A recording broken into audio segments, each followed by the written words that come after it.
नमस्कार दोस्तों। स्वागत है आपका अपने चैनल सुनहरी कहानियाँ में। आज की कहानी है खुशकिस्मत, जिसकी लेखिका मृदुला गर्ग जी हैं।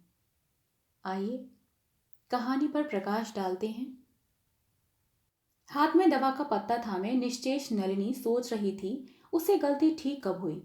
अगर यह दवा न खिलाई होती तो क्या नरेंद्र जीवित होता, या आखिरी क्षण अपोलो अस्पताल के डॉक्टर से लिया गया अपॉइंटमेंट रद्द करके वह उसे दूसरे अस्पताल न ले गई होती तो जीवित होता। वहीं के न्यूरोलॉजिस्ट ने दवा की मात्रा बढ़ाई थी ना, वह सलाह परिवार के परिचित डॉक्टर ने दी थी। उन्हीं के दवा खाने से फोन करके अपोलो का अपॉइंटमेंट रद्द करके दूसरे अस्पताल फोन लगाया था। तुरंत समय मिल गया तो ले गई। परिचित डॉक्टर पर आस्था थी, इसीलिए उनकी सलाह मान करना। नहीं, असल बात कुछ और ही थी। जानकर अनजान बनने का नाटक कब तक करेगी?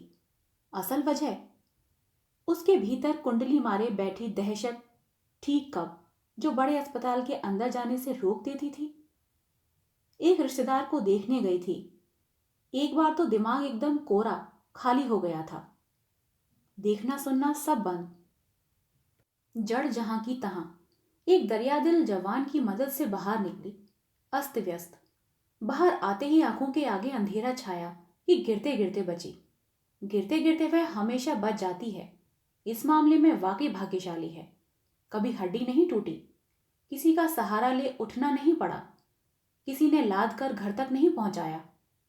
हाँ, एक बार गिरी थी बीच सड़क, दोपहिया स्कूटर से टकराकर। कसूर सवार का नहीं, उसी का था। बीच रास्ते ताजा लिखी कहानी का धांसू शीर्षक क्या सूझा, अहमक दोनों तरफ के तेज यातायात से बेखबर वहीं ठिठक गई। दाईं तरफ से आ रहे स्कूटर सवार ने काफी से ज्यादा कोशिश की, पर इतनी जबरदस्त बेवकूफी से टक्कर लिए बगैर न रह पाया। चपेट में आ वह दूर जा गिरी। नौजवान दिल्ली में नया आया होगा तो रियावत के खिलाफ रफू चक्कर होने के बजाय रुककर पूछने लगा, आप ठीक तो हैं? बेतरह शर्मसार वह तीर की तरह उठी। जोरदार आवाज में ठीक होने के साथ गलती 16 आने स्कूटर सवार की नहीं, अपनी होने की दस्तक दी। तमाशबीनों की भीड़ छट गई। किसी तरह लंगड़ाने पर काबू रख वह सामने कॉटेज एम्पोरियम में घुस गई। सोफे पर ढेर हो दरख्वास्त की कि तिपहिया वाहन मंगवा दें। सड़क पर फिसल कर खासी चोट आई है, उन्होंने मंगवा दिया।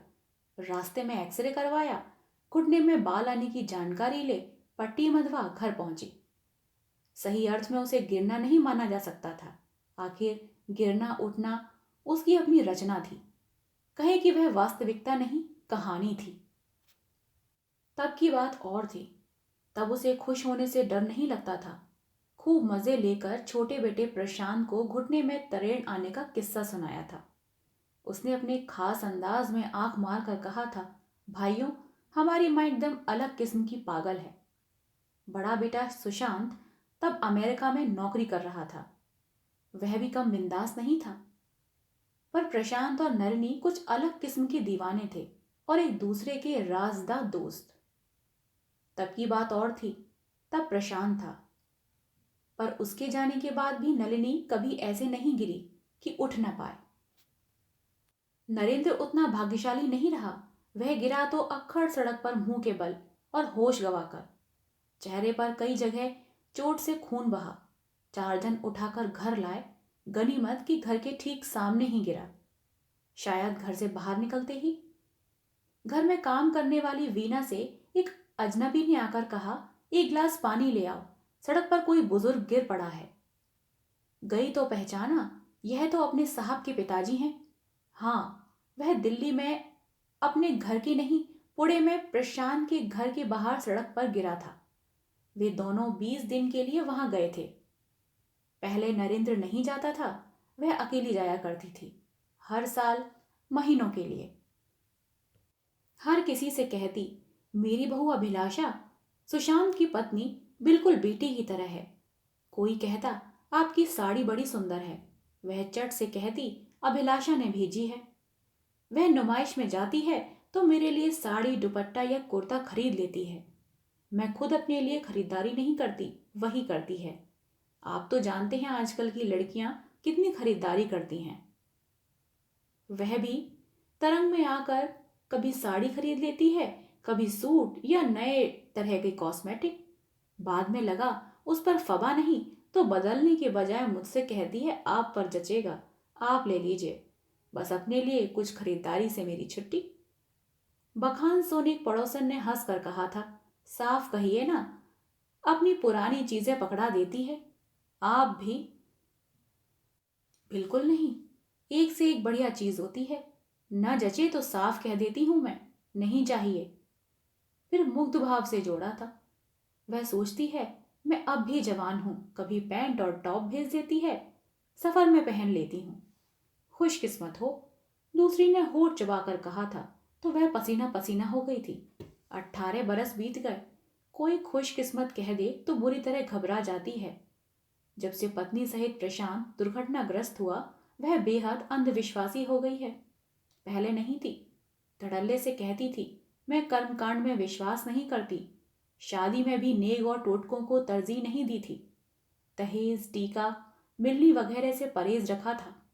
नाते रिश्तेदार नाराज हुए तो अपनी तरफ से साड़ी वगैरह दे मना लिया था। पर कुछ ही महीने बाद जब वह हादसा हुआ और एक प्रख्यात लेखिका ने कहा बेटी की शादी में इतना खुश नहीं होना चाहिए था, तभी ना, तो मन की दारुण रिक्ति में जो रंच मात्र आत्मविश्वास बचा था वो भी चला गया। वह खुश होने से डरने लगी। अगले 5-6 साल बुरे गुजरे। सुशांत अमेरिका से लौट पुणे में बस गया। 2 साल तक भाई की मृत्यु से उबर नहीं पाया, बीमारी से घिरा रहा। नलिनी नरेंद्र को दिल्ली छोड़ महीनों उनके पास रहती। लोग कहते भाग्यशाली हो जो पति तुम्हें इतने लंबे अरसे के लिए जाने देते हैं। वह डर जाती, कहती ना ना दुर्भाग्य कहो, बीमार बेटे बहू की देखभाल करने जाती हूं। नरेंद्र इतने दिन के लिए काम तो नहीं छोड़ सकते ना। मैं मन का चोर आगे बोलने ना देता। वजह जो होती, यह तय था कि बेटे के पास रहना सुकून देता था, ज्यादा खुशी नहीं। हालात उस लायक नहीं थे।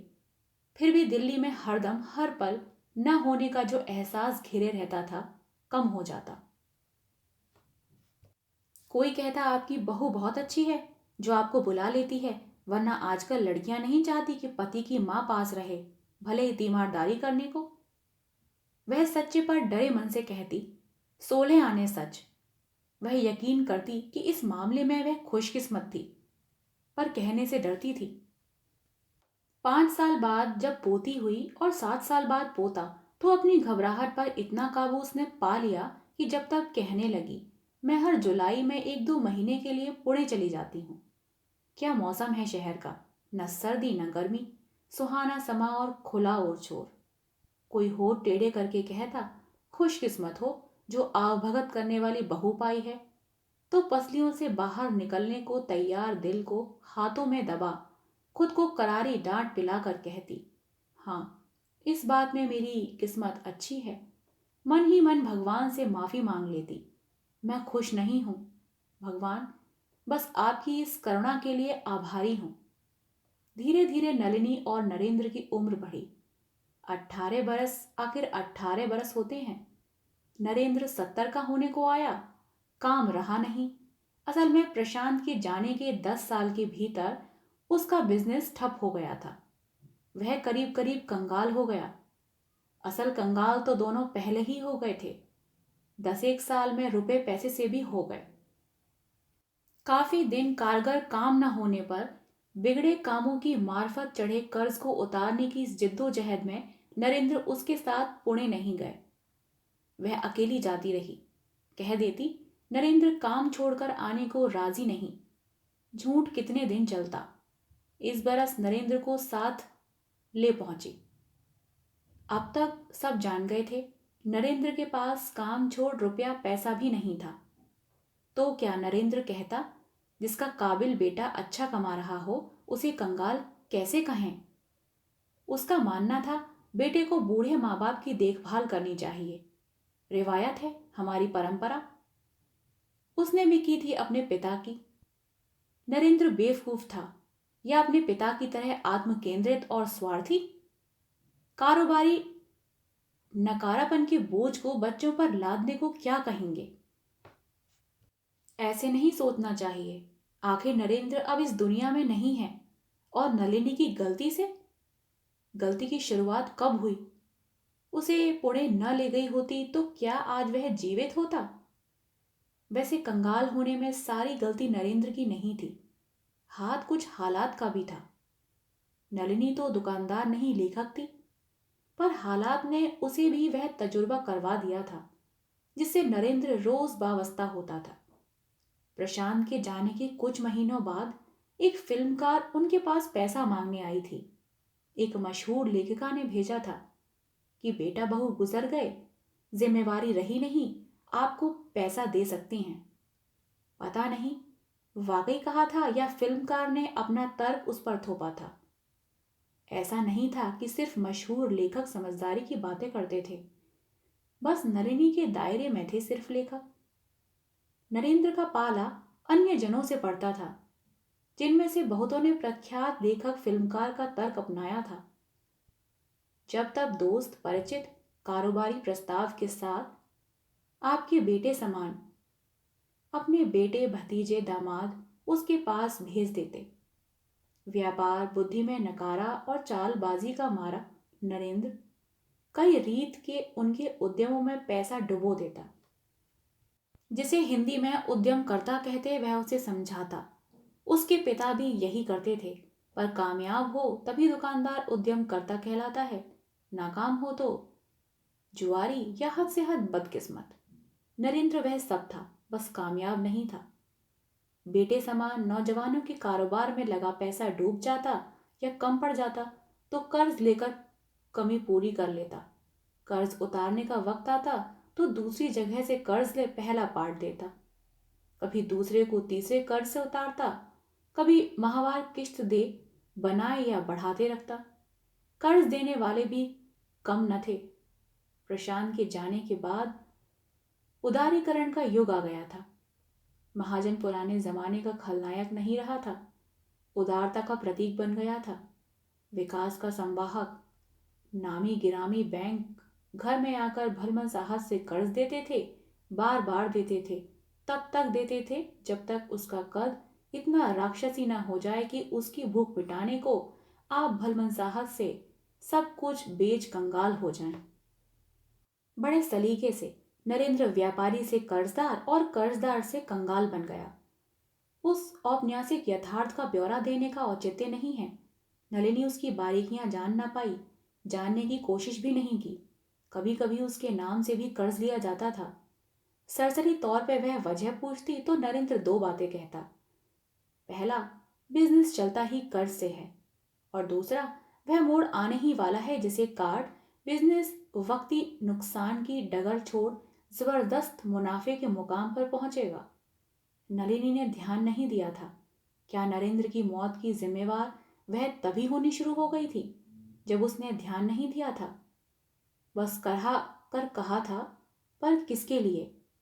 मुनाफा पैसा सब किसके लिए? उन दिनों पैसे की तंगी नहीं थी, पैसे की जरूरत भी नहीं थी। न वह कोई त्योहार मनाती, न कहीं आती जाती, न मेहमानों को न्योतती, न बढ़िया खाती खिलाती।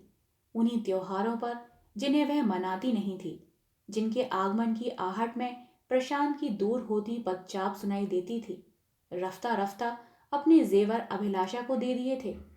रंगीन साड़ियां सूट कामवालियों को और बढ़िया रंगीन साड़ियां भांजियों को।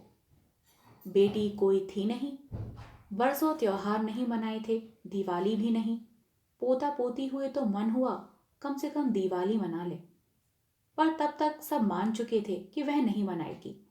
दिवाली पर सुशांत नए घर में गया तो 2 दिन पहले वह दिल्ली लौट आई। गई थी क्योंकि बेटा बीमार था, लौट आई क्योंकि वह निरोग हो चुका था। पर क्या उससे गलती वहीं शुरू हो गई थी जब उसने कहा नहीं था कि वह उनके साथ नए घर में दिवाली मनाना चाहती है? जब उसने खुद को नेगेटिव अभिलाषा का प्रिय शब्द करार होने दिया था? शुरू में पैसे की ज़रूरत सिर्फ बस दवा दारू के लिए थी, वह भी कभी कभार। ज़्यादा करके वह डॉक्टर के पास जाती न थी। आँख का रेटिना चिर गया तो तेज़ दर्द के बावजूद 6 महीने तक डॉक्टर के पास नहीं गई। फिर एक सहेली एक दिन घसीट कर ले गई तो डॉक्टर श्रॉफ ने पूछा, आखिर दर्द सहने की आपकी हद क्या है? कराह कर उसने कहा, मैं औरत हूँ, बच्चे पैदा किए हैं। और आगे वह कह न पाई। डॉक्टर को उसमें दकियानूसी दिखी और औरत होने का फक्र। एनेस्थीसिया दिए बिना ही नश्ता लगा दिया। दर्द बढ़ा, राहत मिली और चुक गया। गोद खाली रही, शिगाफ भर गया। उसने जानने की कोशिश नहीं की कि नरेंद्र को उतने पैसे की जरूरत थी या जुए की मानिंद बिजनेस लत बन चुका था। काफी पैसे की जरूरत थी, वह इतना जानती थी। नरेंद्र ने बेटे की याद में एक खैराती दवाखाना खोला था जो उसके कंगाल होने तक यानी 10 बरस चला। बंजर खारी जमीन पर दरख्त उगाकर दवाखाने को हरियाली बख्शने की कोशिश भी उद्यम में शामिल थी। जमीन इस कदर ऊसर थी कि कोशिश काफी से ज्यादा पैसा मांगती थी। जुआरी साथियों ने जमकर हौसला अफजाई की और कोशिश के लिए कर्ज देने के रास्ते सुझाए। जो पैसा मिलता कुछ दरख्त उगाने में, कुछ दवा बांटने में, बाकी बेटे समान नौजवानों को एंटरप्रेन्योर बनाने का सपना पूरा करने में लग जाता। उदारीकरण का कमाल था कि खैरात भी कर्ज से चलती थी। सब उदार थे, देनदार, सरकार, कानून, संगी साथी। इसे क्या कहें कि उस जुए में उनका पासा सही पड़ा और नरेंद्र का गलत। तकदीर या उनकी काबिलियत के बरबक्स नरेंद्र की काहिली।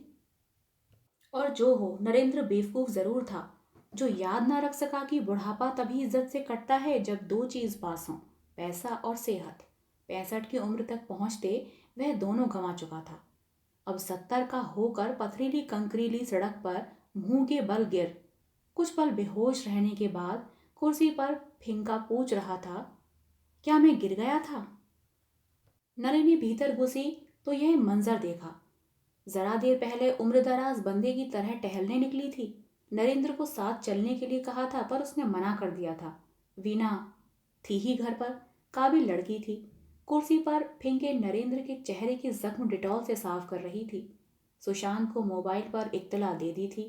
क्षण भर हतप्रभ रहकर नलिनी अपने सामान से लाइसील क्रीम निकाल लाई और जख्मों पर लगा दी। खून रुक गया। कितनी खुशकिस्मत थी कि वह कुछ दिन पहले गहरी चोट आने पर डॉक्टर ने वह दी थी। वह गिरी नहीं थी, दूसरे मंजिल से गमला उस पर गिरा था। क्रीम साथ ले आई थी कि बच्चों के लिए छोड़ जाएगी, उन्हें चोट लगती रहती है। कमाल क्रीम थी, लड़ाई के मैदान के जख्मों पर लगाई जाती थी, बशर्ते जख्म बेरहमी से साफ कर लिया जाए, जो वीना कर रही थी। नलिनी को जो डरा रहा था वह था नरेंद्र का बार बार पूछना, क्या मैं गिर गया था? हाँ, सड़क पर, वीना ने कहा तो बोला। मैं बाहर गया? नहीं। बेख्याली में निकले थे क्या? घबराकर नलिनी बोली तो वीना ने बतलाया, बकायदा उससे कह कर गए थे, घूम कर आता हूँ। 5 मिनट नहीं हुए कि एक आदमी आकर बोला, कोई गिर पड़ा है, पानी ला दो। लेकर गई तो नलिनी के जाने के बाद सोचा होगा, घूम आए। बाहर निकलते ही गिर गया। पर याद क्यों नहीं? गिरना याद नहीं, बाहर जाना तक याद नहीं। तभी सुशांत आ गया। आइए बिस्तर पर लेटिए, उसने कहा, पर नरेंद्र उठ ना पाया। सहारा देकर उठाना चाहा, हुआ नहीं। पोती इशिता को साथ लिया अभिलाषा पहुंची। उसे फोन नहीं किया गया था। इशिता की गिटार की क्लास बीच में छोड़कर नहीं आया करती थी। इशिता नरेंद्र की तरफ दौड़ी तो अभिलाषा ने डांट कर कहा, तुम ऊपर जाओ। वह चली गई। क्यों, 13 बरस की है, इतनी नन्ही नहीं कि जरा सा जख्म न देख पाए? नलिनी को उड़ता सा ख्याल आया। तब वह पूरी तरह नेगेटिव हो चुकी थी। उसे याद आ गया था 3 साल पहले भी नरेंद्र अपने दोस्त के बेटे नवीन के आंगन में गिर गया था और याद नहीं था कि गिरा था। नवीन ने फौरन न्यूरोलॉजिस्ट को दिखाया था, पर चश्मदीद गवाह न होने पर 100% निदान नहीं हो पाया था। ईईजी में विकार न होने पर जासूसी उपन्यासों के सरकमस्टांशियल एविडेंस के बिना पर संयोग को तर्क मान मिर्गी की दवा दे दी गई थी। पिछले साल मिकदार घटाई गई थी। क्या यह मिर्गी का दौरा था? पर पिछली बार उठने में दिक्कत नहीं हुई थी, सिर पर चोट भी नहीं आई थी। तब क्या यह स्ट्रोक है या? अस्पताल ले जाना चाहिए ना। वह सुशांत के बजाय अभिलाषा की तरफ मुड़ी। रोग की समझ उसे ज्यादा थी। आज इतवार है, उसने कहा, पर इमरजेंसी चल सकेंगे? एक बार फिर खींचाखांची हुई, पर नरेंद्र को उठाया न जा सका। एम्बुलेंस? नलिनी फुसफुसाई। पिछली बार भी इतवार था, पर नवीन के पास जीप और 2 दरबान थे। वे उठाकर अस्पताल ले गए थे। यह एम्बुलेंस की दरकार होगी, होती तो होगी ही। फोर्टिस? उसे अस्पताल का नाम याद आ गया। कई बार अभिलाषा को वहां डॉक्टर से फोन पर मशवरा करते सुना था। जरूरत है भी। मिर्गी का दौरा होगा। कल आप दिल्ली जा ही रही हैं। अपने डॉक्टर से पूछ लीजिएगा। कल दिल्ली लौटना है? नलिनी को याद ही नहीं रहा था। इस हालत में कैसे जाएंगे? स्थगित करना पड़ेगा, बाद में सोचेंगे। बोली, जान पहचान के डॉक्टर से फोन पर पूछ लें। वह है ना डॉक्टर सुरेश? फोन करके देख लीजिए। मैं तो उन्हें जानती भी नहीं। मुझसे क्या बात करेंगे? कहा कर वह सुशांत की तरफ घूम गई। देखा, वह और वीना गिरते पड़ते नरेंद्र को घसीटकर बिस्तर पर लिटाने में सफल हो गए थे। उतना तो हुआ। तभी पोता शुभांशु आ गया। दौड़कर दादा के पास पहुंचा और बोला, दादा क्या हुआ? शुभू, देख मैं गिर गया। क्या बहुत चोट लगी? शुक्र है नरेंद्र शुभू को पहचान गया। नलिनी की आंखें भीग गईं। परवाह नहीं, मुझे भी लगती रहती है। मम्मी डॉक्टर के पास ले जाएंगी, अभी ठीक हो जाओगे, शुभू बोला। डूबती नलिनी तिनके की तरह उसे थाम कर बोली, शुभू और बात करो दादा से, पूछो कल कहाँ गए थे हम लोग। शुभू, तुम जाओ होमवर्क करो, अभिलाषा बोली। वह तो 2 दिन बाद देना है ना। तो टाइम लगेगा करने में, तुम चलो मैं आती हूँ। पर दादा, मुझे बाथरूम जाना है, नरेंद्र ने कहा। मैं ले चलता हूँ। नाना को भी मैं सहारा देता था। तुम जाओ, पापा है ना। शुभू चला गया। सुशांत खींच तान कर नरेंद्र को बाथरूम तक ले गया। वह बार बार दाएं रुख लुढ़क जाता, पर गिरा नहीं। सुशांत ने संभाल लिया। वापस बिस्तर पर धम से गिरा तो नलिनी ने पास जाकर पूछा, तुम्हें याद है हम कल कहाँ गए थे? हाँ, उसने रुक रुक कर कहा। शुभू के स्कूल? क्यों? मेडल मिला था। वाह, तुम्हें तो सब याद है। मैं गिरा कहाँ? चेहरे पर घाव क्यों है? वह कुछ कहती कि सुना, सुशांत फोन पर डॉक्टर सुरेश से बात कर रहा था। वह बीच में बोल पड़ी, कहो इमरजेंसी में जाना है, कैट स्कैन होना है। पिछली दफा हुआ था, फोन कट गया। कह रहे हैं बेहोश नहीं है, बात कर रहे हैं तो कल सुबह ले आना, देख लेंगे। पर तब तक रात में कुछ हुआ तो? सिर की चोट है। मैं सोऊंगा ना उनके पास, कुछ नहीं होगा, फिक्र मत करो। उसके स्वर की सरसता ने उसे आश्वस्त किया कि सुना, आप इतना नेगेटिव क्यों सोचती हैं? अभिलाषा लौट आई थी। कल दिल्ली कैसे जाएंगे? टिकट बदलवाना पड़ेगा। कितने पैसे लग जाएंगे? नलिनी ने कहा। और नेगेटिव। फ्लाइट 4 बजे है, डॉक्टर सुबह देख लेगा। सुशांत, उनसे कहना पापा ज़्यादा देर बैठ नहीं सकते। मैं अपने पापा को ले जाती थी तो यही कहती थी। पर यह तो चल नहीं सकते, कैसे जाएंगे? नलिनी का मतलब था वह कैसे संभालेगी। व्हीलचेयर ले लेंगे। सुशांत एयरपोर्ट तक पहुंचा कर आएगा, 1 दिन की छुट्टी ले लेगा। नलिनी नरेंद्र से भी ज़्यादा गुमसुम हो गई थी। डॉक्टर ने देखा, बार बार पूछा, नाक कान से खून तो नहीं आया? ना कहने पर पर्ची पर लिखा, यात्रा में दवा बदलना ठीक नहीं है। मरीज हवाई जहाज से सफ़र कर सकता है। घर पहुंच अपने डॉक्टर से सलाह लेकर फौरन सिटी स्कैन, एमआरआई वगैरह करवाइए, तभी सही निदान हो पाएगा। देखा, आप नाहक नेगेटिव सोच रही थी। डॉक्टर ने दिल्ली जाने की इजाज़त दे दी ना? हाँ अभिलाषा, दे दी। सामान बांध रही थी कि देखा नरेंद्र का रुमाल खून से तरबतर है। नाक से खून आ रहा है। सुशांत, एक बारगी घबरा कर पुकारा, पर अभिलाषा के जवाब ने चुप करवा दिया। नक्सीर फूट गई, बच्चों की फूटती रहती है। नलिनी ने अपने को काट कर लिया। नहीं कहा, नरेंद्र बच्चा नहीं है, उसके सिर पर चोट आई है। डॉक्टर इसी बात को लेकर परेशान था। प्रशांत को याद किया, उसका कहा जुमला याद किया। भाइयों, हमारी माँ एकदम अलग किस्म की पागल है, और पागलपन को बैसाखी की तरह थाम लिया। जब भी थामे रखा, जब रास्ते में नरेंद्र ने कहा, मेरी पसलियां टूट गईं, छाती में बहुत दर्द है, हंस कर कहा, पसलियां तो टूटती ही रहती हैं, पहले भी टूटी थी ना एक बार, याद है? फर्स्ट इन क्लास में क्या सिखाया था? बेहोश को कृत्रिम सांस देते हुए तड़ाक की आवाज आए तो समझो पसली टूट गई। परवाह मत करो, सांस देते रहो। पसली टूटने से खास नुकसान नहीं होता। व्हील चेयर ले ली गई। पुणे ही नहीं, दिल्ली एयरपोर्ट पर भी व्हील चेयर चालक का बर्ताव उदार नहीं, स्तब्ध था। इतना कि काठ बने रहना मुश्किल हो गया।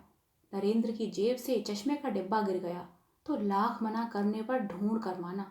बोला, बीमार की चीज खोनी नहीं चाहिए।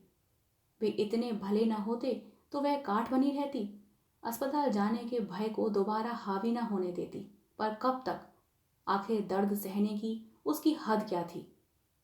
परिचित डॉक्टर ने कहा, 3 पसलियां टूट गई थीं, जुड़ जाएंगी, गोलियां खाने से दर्द कम हो जाएगा। असल मसले दूसरे थे। किस न्यूरोलॉजिस्ट को दिखाएं? निदान क्या होगा? क्या क्या टेस्ट करवाने होंगे? पैसे की दिक्कत नहीं थी, चलते वक्त सुशांत ने दे दिए थे। इनकार करने लायक हालत नहीं थी। इसके अलावा मदद करने की ज़रूरत नहीं थी। उतनी कम जहन या कमज़ोर वह नहीं थी। बेटे बहू की बीमारियों से अकेले निपट चुकी थी। वैसे मदद कोई दे भी नहीं रहा था, सलाह सब दे रहे थे। परिचित डॉक्टर पहला आदमी था जिसने यकीन के साथ पक्की राय दी थी। तभी अपोलो अस्पताल का अपॉइंटमेंट रद्द करके उसके सुझाए डॉक्टर के पास गई। डॉक्टर ने टेस्ट करवाने से पहले पूछा, पुणे बड़ा शहर है, तुरंत अस्पताल क्यों नहीं ले गई? नलिनी ने कह दिया कि वे यात्रा पर थे, वहां किसी को जानते न थे। इमरजेंसी में कहा गया, मरीज घर जाना चाहे तो जरूर जाए, स्वस्थ होने में मरीज की मर्जी मायने रखती है, इसीलिए लौट आए आपके पास। डॉक्टर ने बेशुमार टेस्ट करवाए, पर उससे पहले कहा, स्पष्ट कह दूं, मैं फ़ोन पर बात नहीं करता कि कहीं आप फ़ोन करके मुझे तंग करें। फ़ोन पर बात करके ही क्या हुआ था? एक बार फिर प्रशांत का जुमला याद करके अनुभवी नलिनी ने हंस के कहा, इमरजेंसी हुई तो अस्पताल आ जाएंगे, फ़ोन से क्या होगा? न जाने कितने टेस्ट हुए, सबका मुआयना करके डॉक्टर ने राय दी कि नरेंद्र को मिर्गी का दौरा नहीं पड़ा था। तब क्या हुआ था? और अब? ठीक कहा नहीं जा सकता, टेस्ट तुरंत हुए नहीं, जो भी हुआ था। अब मुझे कुछ कहना है, सहसा नरेंद्र बोल पड़ा। दिल्ली के रास्ते में दर्द की शिकायत करने के बाद 3 दिन से वह चुप था। टेस्ट के दौरान, डॉक्टर की तफ्तीश के दौरान हर सवाल का जवाब नलिनी ने दिया था। कहिए, घड़ी पर नजर डालकर डॉक्टर ने बेरुखी से कहा। दोनों बार जब मुझे फिट पड़ा। फिट? आपको कैसे पता फिट था? उपहास में हंसा डॉक्टर। डॉक्टर ने कहा था दवा देते हुए, बतलाया तो था आपको। तिल मिलाकर नलिनी ने बाधा दी। पर नरेंद्र सिसक सिसक कर कह रहा था, दोनों बार जब मैं गिरा, मेरा बेटा 18 साल पहले, वह। डॉक्टर समझा नहीं, बोला, क्या कह रहे हैं? नलिनी को फिर काट होना पड़ा। सपाट स्वर में कहा, हमारा बेटा मर गया था, बीमार। सुशांत के साथ डॉक्टरों के पास जाने पर कई बार पहले कह चुकी थी। तो मैं उसके बारे में सोच रहा था, गिरने से पहले। नरेंद्र फुग्गा मारकर रो दिया। परेशान डॉक्टर बार बार घड़ी देखने लगा, फिर बोला, यह वजह हो सकती है मिर्गी के दौरे की, दवा की डोज बढ़ा देते हैं। जल्दी से नुस्खा घसीटा और नलिनी को पकड़ा दिया। पर आप तो कह रहे थे मिर्गी नहीं है, हो भी सकती है। एब्सॉर्प्शन टेस्ट ने खून में दवा नाकाफी दिखलाई है। मैं समझी नहीं, जरूरत क्या है? डॉक्टर मैं हूं या आप? अब जाएं, दूसरा मरीज इंतज़ार कर रहा है, 15 दिन बाद का अपॉइंटमेंट ले लें। पर प्लीज़ जाइए। शब्द कोड़े की तरह बजे। उसने देखा नरेंद्र कमरे में नहीं है, वह भी बाहर निकल गई। दवा ने अपना जलवा दिखाया। 5 दिन बाद दिवाली को देर रात एक झंझावात आया। नरेंद्र के जिस्म को गिरफ्त में ले यूं झंझोड़ा जो धुली चादर फटक फटक निचोड़ रहा हो। उस रात एम्बुलेंस मिलना नामुमकिन था। पटाखों के शोर और बिजली के बल्बों की बेलिहाज रोशनी से पगलाई दिवाली की अमावस्या रात की बेरुखी के सामने इतवार की रात की कुछ बिसात न थी। निचड़ी चादर सा नरेंद्र बिस्तर पर गिरा, तब भी चक्रवात थमा नहीं। उसी ठौर घुमड़ाता रहा, उसे मथता कूटता रहा। अवाक नलिनी टोहती रही, अब थमे अब थमे। बिना मोहलत पटाखे फूटते रहे, फूहड़ रोशनी फुदकती रही। रात बाकी रही, त्योहार बना रहा जैसे आया था। झंझावात अकस्मात थम गया। नरेंद्र की देह पीछे छोड़ गया, निश्चेष्ट, निश्चल, निर्जीव। लोग आए, रिवायती रोना पीटना हुआ। फिर सभी ने दिलासा देते हुए कहा, खुशकिस्मत था नरेंद्र, पहले स्ट्रोक में भगवान को प्यारा हुआ, लकवे की गलीज बीमारी भुगतने से बच गया। दवा का पत्ता हाथ में थामे निश्चेष्ट नलिनी सोच रही थी, क्या कभी कोई गलती हुई ही नहीं। आशा करती हूँ आपको यह कहानी पसंद आई हो। कहानी पसंद आई हो तो कृपया कहानी को लाइक और चैनल को सब्सक्राइब करिएगा। मिलते हैं एक नई कहानी के साथ, तब तक के लिए धन्यवाद।